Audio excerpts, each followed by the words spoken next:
సృజనశీలంగా అవుతుంది, వెలుగులు అవుతుందన్న ఆ చంద్రబాబు నాయుడు 3 అమ్మవాళ్ళు ఇస్తానని నమ్మగలుగుతాడు. అబద్ధాలని నమ్మకన్నప్పటికీ మోసం చేశాను. దాదాపు లక్షల మందికి ఈ ఆసరా కింద 4 విడతల్లో కలిపి 25,570 కోట్ల 80 లక్షలు ఇవ్వడం జరిగింది. మరి ఈ ఆసరా పుట్టడమే చంద్రబాబు నాయుడు వల్ల. ఆయన మీ అప్పులని ఎగ్గొట్టాడు, మాట చెప్పాడు, అధికారంలోకి వచ్చాడు, వచ్చిన తర్వాత అవన్నీ కూడా తుగల్లో దొక్కాడు. కానీ జగన్మోహన్ రెడ్డి గారు చెప్పాడు, చేశాడు. పూర్తిగా మీ రుణాలన్నీ కూడా వడ్డీతో సహా మొత్తం ఇవ్వడం జరిగింది. వైఎస్ఆర్ ఆసరా 0 వడ్డీ చేయూత కింద 51,66 లక్షలు ఇప్పటిదాకా చెల్లించడం జరిగింది. మరి ఇంత పెద్ద ఎత్తున ఏ ముఖ్యమంత్రి కూడా ఈ రాష్ట్రంలో ఇంత మహిళల కోసం పాటుపడిన వ్యక్తి ఎవరు కూడా లేరు. ఏది ఇచ్చినా మీ పేరు మీద ఇస్తూ ఉన్నారు. ఈరోజు ఇళ్ల పట్టాలు మన భారతదేశంలోనే మన రాష్ట్రంలో ఒకే విడతలో 32,65,000 పట్టాలు ఇవ్వడం జరిగింది. దాంట్లో 26,50,000 ముందు మంజూరు చేస్తే 15 లక్షల దాకా పూర్తయినాయి. మిగతావి కూడా తొందరలో పూర్తయ్యే పరిస్థితి కూడా మీకు మనం చేస్తూ ఉన్నారు. గతంలో అయితే చంద్రబాబు నాయుడు ముఖ్యమంత్రిగా ఉన్నప్పుడు ఏదైనా అడగకూర ఇల్లు ఇవ్వాలన్నా, పెన్షన్ ఇవ్వాలన్నా గ్రామ స్థాయిలో జన్మభూమి కమిటీ, మండల స్థాయిలో జన్మభూమి కమిటీ, జిల్లా స్థాయిలో జన్మభూమి కమిటీ, ఆ కమిటీ సభ్యులంతా కూడా తెలుగుదేశం పార్టీకి సంబంధించిన వారే. వారు ఇచ్చేదంతా కూడా తెలుగుదేశం పార్టీ కార్యకర్తలకు లేదా వారి బంధువులకు లేదా ఎవరైనా డబ్బులు ఇస్తే వాళ్ళకి ఇచ్చేవారు. ఈరోజు ఆ పరిస్థితి లేదు. కులం చూడకుండా, మతం చూడకుండా, రాజకీయాలు చేయకుండా, ఏ పార్టీ చూడకుండా కేవలం పేదరికాన్ని ఒక కులబద్దగా తీసుకొని జగన్మోహన్ రెడ్డి గారు అన్ని సంక్షేమ పథకాలు అందరికీ కూడా అందజేసే పరిస్థితి మీరు చూస్తా ఉన్నారు. చేశారు దివంగత ముఖ్యమంత్రి. ఈరోజు మన ప్రీతం నాయకుడు, మన ముఖ్యమంత్రి జగన్మోహన్ రెడ్డి గారు చేశారు తప్ప ఏ ముఖ్యమంత్రి కూడా ఈ రాష్ట్రంలో పేదల గురించి ఆలోచించిన దాఖలాలు లేవు. ఈరోజు పేదలకంతా కూడా నాణ్యమైన విద్యను అందిస్తూ ఉన్నారు. ఇంగ్లీష్ మీడియంలో బోధన చేస్తూ ఉన్నారు. ఇతర దేశాలలో కానీ ఇతర రాష్ట్రాల్లో కానీ పోటీ పడే విధంగా మన బిడ్డలంతా కూడా తయారవుతా ఉన్నారు. అదేవిధంగా నాణ్యమైన వైద్యం అందిస్తూ ఉన్నారు. దాదాపు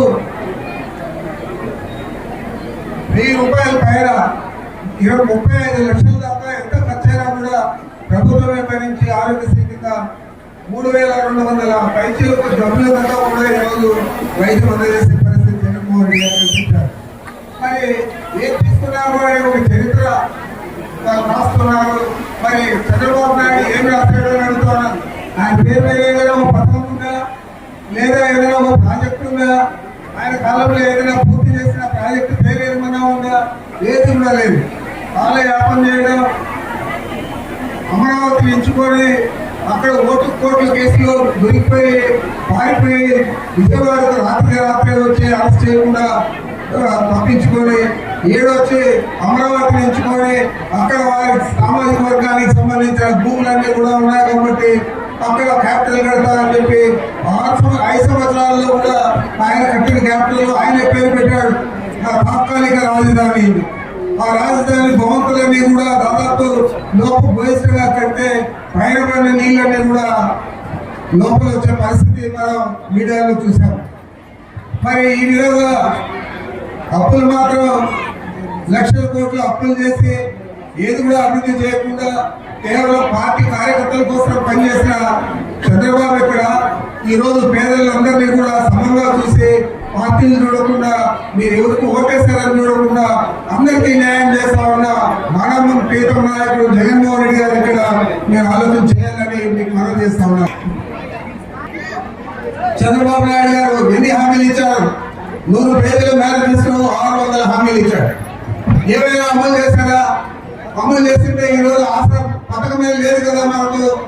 ఆయన ఇచ్చేస్తుండేవాడు కదా. ఆ రోజున్న అప్పు కేవలం 14,200 కోట్లు మాత్రమే. దాన్ని కూడా ఇవ్వకుండా మహిళలందరికీ కూడా మోసం చేశాడు, రైతులకు మోసం చేశాడు, యువకులకు మోసం చేశాడు. ఇంటికి ఉద్యోగం అని చెప్పాడు. అధికారంలోకి వస్తానే దాదాపు 2 లక్షల పైచీలకు కాంట్రాక్ట్ ఉద్యోగులందరూ కూడా, పేద పిల్లలందరూ కూడా ఆ ఉద్యోగాలన్నీ తీసేయడం జరిగింది. మరి ఈ విధంగా చెప్పేది ఒకటి చేసేది ఒకటి చంద్రబాబు నాయుడు. మన నాయకుడు ఏం చెప్తే అదే చేశాడు. ఈ 5 సంవత్సరాల్లో ఆయన చెప్పిన హామీలన్నీ నెరవేర్చారు. మీకంతా కూడా తెలుసు. 2 సంవత్సరాలు మనకు కాలం అంతా కూడా వృధా అయిపోయింది ఈ కరోనా వచ్చి. ఆ కరోనా సమయంలో కూడా మీకు ఇచ్చిన డేట్ల ప్రకారం, మీకు చెప్పిన మాట ప్రకారం ఎన్ని ఇబ్బందులు ఉన్నా ఆర్థికంగా మీకు చెప్పిన మాట తప్పకుండా నెరవేర్చిన వ్యక్తి మన నాయకుడు జగన్మోహన్ రెడ్డి గారు చెప్పి మనం చేస్తున్నాను. సమావేశంలో కూడా నాకు ఈ మీడియా, పచ్చ మీడియా లేదు, పచ్చ పేపర్లు లేవు, నాకంతా కూడా మీరే నా సైనికులు, మీరే నా స్టార్ క్యాంపెయినర్లు అని చెప్పి చెప్తా ఉన్నాడు జగన్మోహన్ రెడ్డి గారు. ఏం చేద్దంటే ఆయన మేలు చేశాడు. ప్రతిఫలంగా మీ దగ్గర నుంచి 5 సంవత్సరాలకు ఓటు మాత్రమే ఆశిస్తా ఉన్నాడు. ఆ ఓటు తప్పకుండా మీరు వేస్తారని చెప్పే నమ్మకంతో, మీపై నమ్మకంతో ఆయన చాలా భరోసాగా ఉన్నాడు అనేది మీ అందరికీ కూడా తెలుసు. ఈ మధ్య మనం చూసాం, మన రాప్తాడు సభ లక్షలాది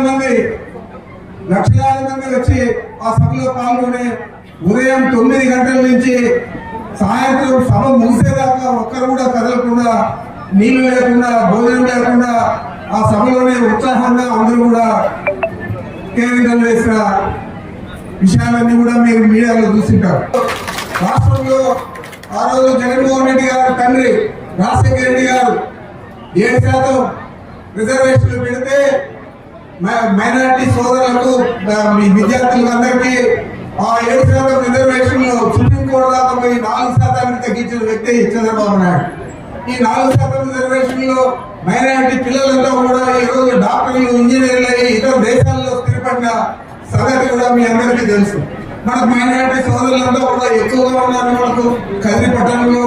మరి మీ పిల్లలంతా కూడా చక్కగా ఆ రిజర్వేషన్ సౌకర్యంతో చదువుకున్నారా లేదా మీరు ఆలోచన చేయాలని కూడా మీకు మనం చేస్తున్నాను. ఈరోజు రాష్ట్రం మొత్తం మీద మనం ఏది చేసినా కూడా జగన్మోహన్ రెడ్డి గారు మహిళల ప్రయత్నాలు చేస్తున్నారు. ఇంటి పట్ల మహిళలకే, ఇల్లున్న మహిళలకే, లేదా చేతులతో మహిళలకే, ఆసరా మహిళలకే, విద్యా దీవెన, వసతి దీవెన మీ పిల్లలకే, అమ్మఒడి మీ మహిళలకే, ఈ విధంగా మహిళలకు అత్యధిక ప్రాధాన్యత ఇచ్చేది కాకుండా కాంట్రాక్టుల్లో కూడా 50% రిజర్వేషన్, రాజకీయంగా 50% రిజర్వేషన్. ఈ విధంగా మహిళల పక్షపాతిగా ఈ ప్రభుత్వం నిలిచింది. మహిళలందరూ తప్పకుండా మీరు ఇది గుర్తుంచుకొని జగన్మోహన్ రెడ్డి గారిని ఆశీర్వదించండి, దీవించండి. తప్పకుండా వారి వల్ల తిరిగి ముఖ్యమంత్రి అయ్యేదానికి మనం అందరూ కూడా కష్టపడి పనిచేసి సహకరిస్తామని చెప్పి మీకు మనవి చేస్తూ నాకు ఈ అవకాశం అందరికీ నమస్కరించుకుంటున్నాను.